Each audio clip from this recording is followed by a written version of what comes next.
ये है सूरज का बाहरी सतह, इसको फोटोस्फीयर बोलते हैं। अब यदि हम इस फोटोस्फीयर को नज़दीक से देखें तो इसमें हमें कुछ काले काले छोटे छोटे धब्बे, छोटे और बड़े धब्बे दिखाई देंगे। इन्हें हम सनस्पॉट्स बोलते हैं और इनकी संख्या कभी कम होती है और कभी ज़्यादा होती है। जब इनकी संख्या कम होती है तो उस टाइम उसको सोलर मिनिमा बोलते हैं, और जब इनकी संख्या बहुत ज़्यादा होती है तो उस टाइम को सोलर मैक्सिमा बोलते हैं। इनके स्ट्रक्चर के बारे में देख लेते हैं। जो अंदर का हिस्सा है उसको अम्ब्रा बोलते हैं और जो बाहर का हिस्सा है उसको पिनम्ब्रा बोलते हैं। ये हमेशा जोड़ी में पाए जाते हैं और इनके अंदर मैग्नेटिक फील्ड की स्ट्रेंथ बहुत ज़्यादा होती है, अराउंड 3000 गॉस के तकरीबन होती है। टेम्परेचर कम होने की वजह से अंदर का हिस्सा काला दिखाई देता है। चलिए इस इमेज से हम देखते हैं और समझने की कोशिश करते हैं कि सोलर मिनिमा क्या होता है, सोलर मैक्सिमा क्या होता है और सन स्पॉट साइकिल क्या होता है और इनका कनेक्शन सन स्पॉट नंबर से कैसे है।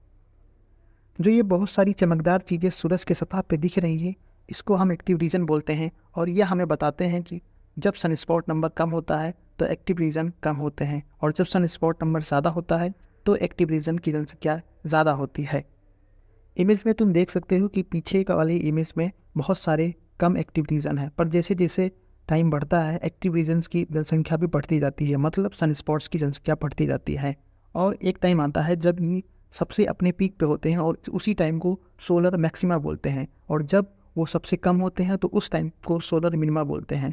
और होता ये है कि एक टाइम पे ये सोलर मिनिमा से सोलर मैक्सिमा की तरफ आते हैं और फिर सोलर मैक्सिमा से सोलर मिनिमा की तरफ जाते हैं, और इस पूरे टाइम को लेने में इनको 11 साल लगता है। एग्जैक्टली 11 साल नहीं होता है, समय बदलता रहता है, कभी 11 से कम होता है, कभी 11 से ज़्यादा होता है, किसी साइकिल में 11 से कम भी होता है, किसी कोई साइकिल 11 से ज़्यादा में भी होता है।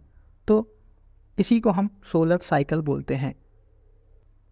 अब हम यदि सन स्पॉट्स के नंबर को कैलकुलेट करें और उसको टाइमली उसको प्लॉट करें कि हर साल कितना सन स्पॉट्स नंबर देखने को मिला, लाइक डेली हम मंथली और ईयरली भी कैलकुलेट कर सकते हैं। तो हम डेली अगर सन स्पॉट्स नंबर कैलकुलेट करें और उसको उस पूरे 11 साल के तकरीबन हम उसको प्लॉट करें तो हमें कुछ ऐसा इमेज दिखेगा, हमें कुछ ऐसा प्लॉट आएगा। इसी को बोलते हैं सन स्पॉट साइकिल।